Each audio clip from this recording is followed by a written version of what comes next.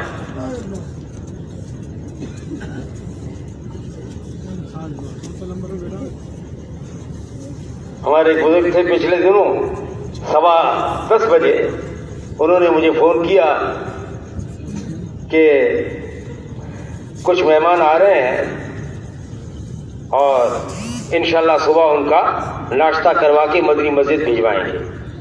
اللہ ان کو جزائے خیر دے، ماشاءاللہ کریم آدمی، 100 150 مہمان آتے تھے۔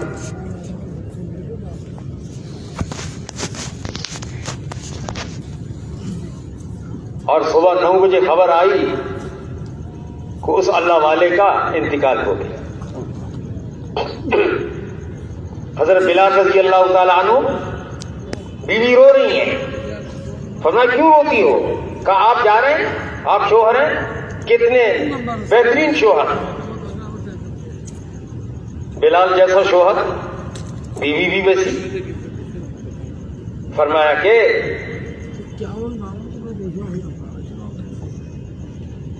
اللہ کے رسول علیہ السلام کے پاس جا رہے ہیں، آج صحابہ کے پاس جا رہے ہیں، عثمان رضی اللہ تعالیٰ عنہ، آخری وقت ہے، فرمایا آپ کی حفاظت کے لیے اب کھڑے ہیں، فرمایا آج اللہ سے ملاقات کا وقت ہے۔ اللہ کے رسول علیہ السلام رات کو خواب میں آئے، فرمایا عثمان افطار ہمارے ساتھ کرنا۔ ایک اللہ والے کا انتقال ہو رہا تھا، اشارہ کیا کہ دیکھو اس کھڑکی کے قریب کوئی گناہ نہ کرنا، یہاں میں نے 12,000 قرآن ختم کی۔ ایک اللہ والے کدھر کی دکان میں داخل ہوئے، گھور گھور کر دیکھ رہے تھے۔ اب دکاندار کہا جناب کیا دیکھ رہے ہیں، کچھ خریدنا ہے بولو؟ کہا میں یہ سوچ رہا ہوں کہ اتنے تم مشغول ہو، تمہاری روح کیسے نکلے گی؟ فرمایا میری فکر نہ کرنا میاں، تم بتاؤ تمہاری روح کیسے نکلی؟ تو کہنے لگے دیکھو ہماری روح ایسے نکلے گی، لیٹ گئے، کلمہ شہادت پڑھا اور رخصت ہو گئے۔ اور وہ عطر فروش جو ہے وہ وقت کے بہت بڑے بزرگ بن گئے۔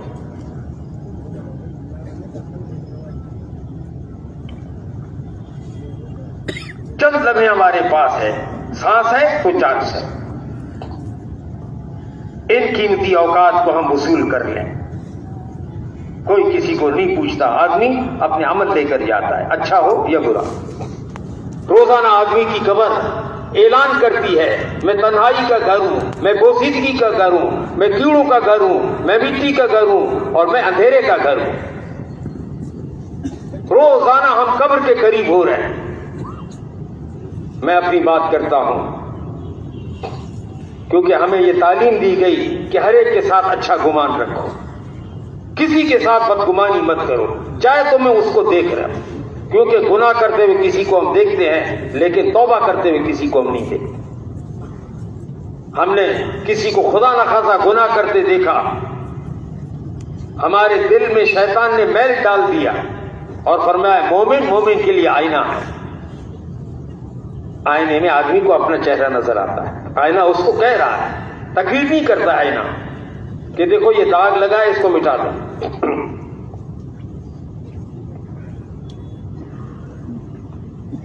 آدمی اعلان نہیں کرتا۔ مولانا الیاس صاحب رحمۃ اللہ علیہ فرماتے تھے ایک آنکھ اللہ پاک نے دی ہے اپنی کمیوں کو دیکھنے کے لیے، دوسری آنکھ دوسروں کی اچھائیوں کو دیکھنے کے لیے۔ جس دن ہمیں دوسروں کی اچھائیاں نظر آ گئی اور ہمیں اپنی کمیاں نظر آ گئی تو سمجھ لیں ہماری ترقی شروع ہو گئی، اور جس دن خدا نخواستہ دوسروں کی کمیاں نظر آ گئی اور اپنی اچھائیاں نظر آ گئی، میں فلاں اس دن آدمی تنزل کا شکار ہوتا رہے، اس کو پتہ بھی نہیں چلے گا۔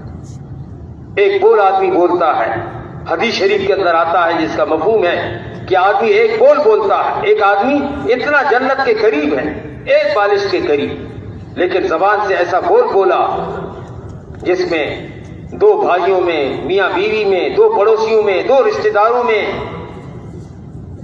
نا اتفاقی ہو گئی۔ اس بول سے فرمایا اللہ اس کو جہنم میں ڈال دیں گے، حالانکہ یہ بہشت کے جنت کے ایک بالش قریب تھا، اور ایک آدمی اپنے عمل کی وجہ سے جہنم کے اتنا قریب، ایک بالش کے قریب، لیکن اللہ اکبر، مرنے سے پہلے اس نے ایسا بول بولا، دو بھائیوں میں، میاں بیوی میں، آپس میں، رشتہ داروں میں صلح ہو گئی، اس کو جنت میں داخل کر دیا جائے۔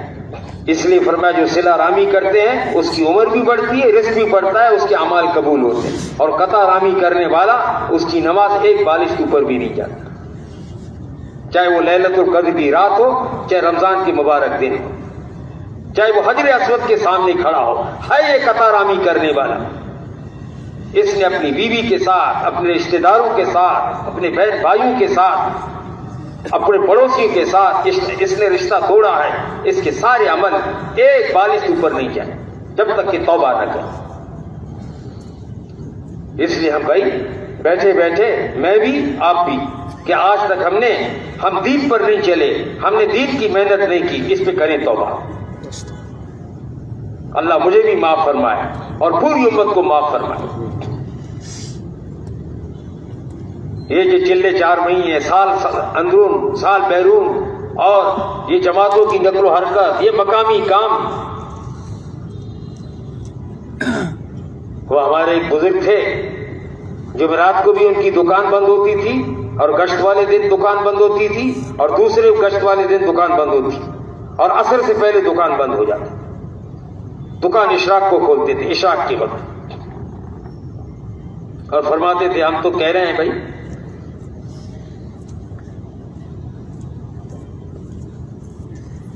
آدمی کا رزق جو ہے وہ اس کے بقدر مقدر ہے، اور دین بقدر مجاہدہ، جتنا مجاہدہ آدمی کرے گا اللہ پاک اس کے اندر اتنا دین، جتنا قربانی دے گا۔ کیا اس امت کی شان ہے، فرمایا تم بہترین امت ہو، اے مسلمانوں تم بہترین امت ہو، کہ تم اچھائیوں کا حکم کرتے ہو، برائیوں سے منع کرتے ہو، اور اس کا علم اللہ پاک کے اس بات کا علم اللہ پاک کے علم ازلی کے اندر مقدر ہو چکا تھا کہ یہ بہترین امت آنے والی۔ تم بہترین امت ہو، اس کی خبر بعض پچھلے نبیوں کو دی گئی۔ اے مسلمانوں تمہاری قربانی پر ایمان، علم، عمل اور تقوی کی شاخیں سرسبز اور شاداب ہوگی۔ کیا امت کی شان ہے جب امت اس کام کو اپنا کام بنائے، نبی والے مقصد کو اپنا مقصد بنائے، دین کو مقدم کرے، دنیا کو پیچھے کرے۔ جو مقدر میں ہے وہ کسی سے چھوٹ نہیں سکتا۔ اور آخری بات اس کی تشریح میں وہ علماء لکھتے ہیں کہ تمہاری قربانی پر علم، ایمان، علم، عمل اور تقوی کی شاخیں سرسبز اور شاداب ہوں گی۔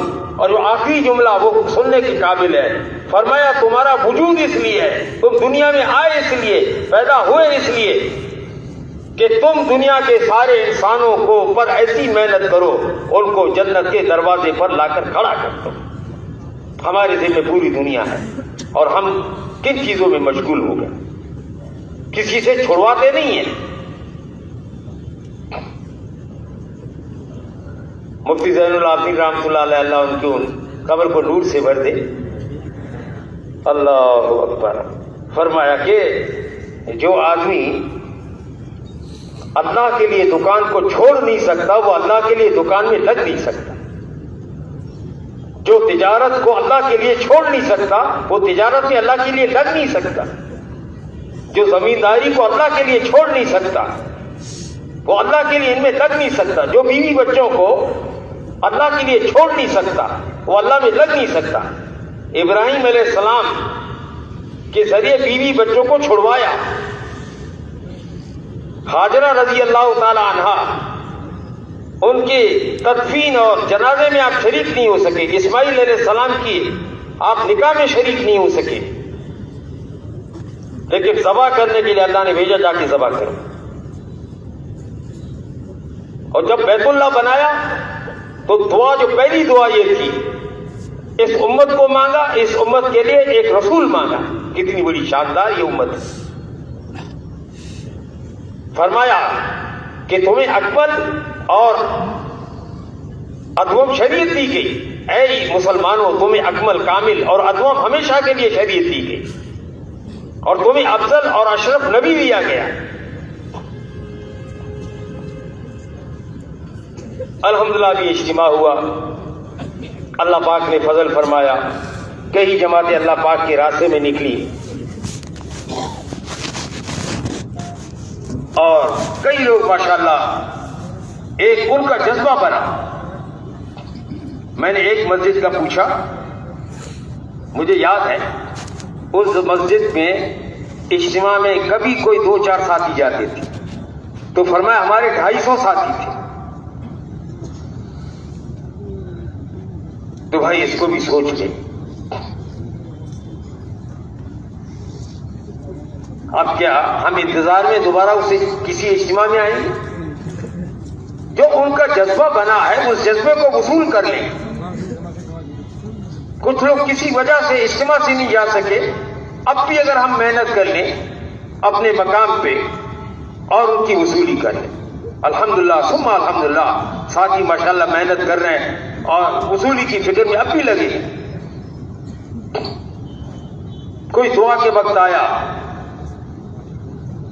میرے اپنے سامنے کی بات ہے،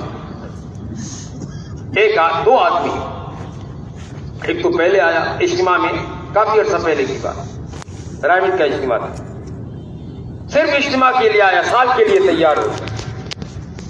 اس نے جا کے اپنے دوست کو دعوت دی، اس نے کہا بھی میں بھی چلتا ہوں آپ کے ساتھ، وہ بھی سال کے لیے تیار. ایک ساتھی سے ملاقات کے لیے گئے اور اس سے سال کی بات کی. اس نے کہا میں 1 گھنٹہ مجھے دے دو، میں تیاری کر کے آتا ہوں. ہم انتظار میں رہے گھر میں، آوران کی بات ہے. بس ایسے ہی نکلا کہ ہم کون ہوتے ہیں. اس لیے یہ نہ کہیں کہ ہم نے کیا، ہماری جماعت نے کیا. غلطی ہو گئی، زبان سے نکل گیا بات.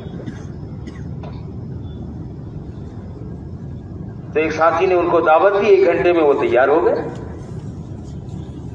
اور میں حیران ہو گیا، ایک لنگی کے اندر 2-3 جوڑے کپڑے، ایک کمبل. میں نے اس سے پوچھا بھائی اور سامان، بھائی اور کیا چاہیے؟ 2 جوڑے کپڑے ہیں اور 1 بستر ہے.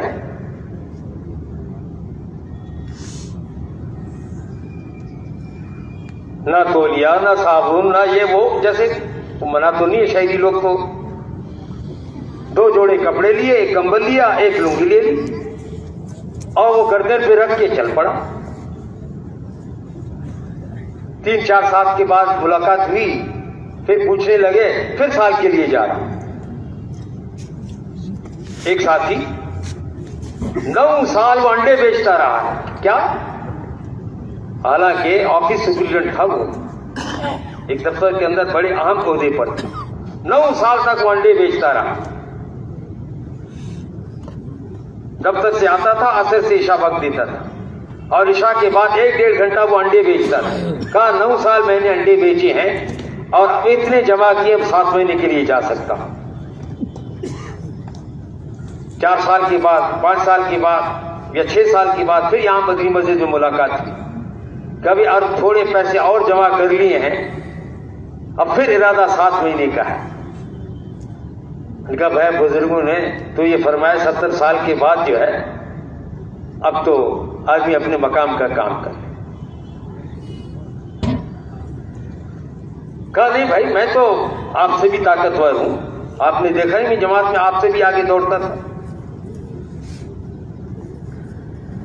اللہ اکبر، ایسا جذبہ ہر ایک کا بنے. تو اس کے لیے سیکھنے کے لیے 4 مہینے ہیں. زندگی پوری کا اس کام کے لیے 4 مہینے اس کام کو سیکھنے کے لیے ہیں. جس کے 4 مہینے نہیں لگے ہیں اس کے لیے فرمایا بھائی 4 مہینے کے لیے کون تیار ہے.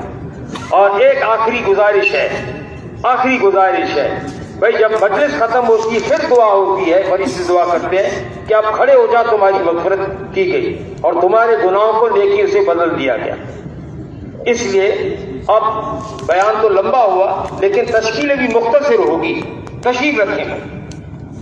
فرمائے ماشاءاللہ، ہمت کریں، نقد فرمائے، جماعت وار فرمائے، تھوڑی دیر تشریف رکھیں۔ جس طرح آپ نے جم کر بات کی ہے، تھوڑی دیر تشریف کا عمل ہے، اس میں بھی ہم اللہ کی طرف متوجہ ہو جائیں، صرف وہی احباب کھڑے ہو جائیں جو نقد جانے کے لیے تیار ہیں، باقی سب اللہ کی طرف متوجہ رہیں۔ جی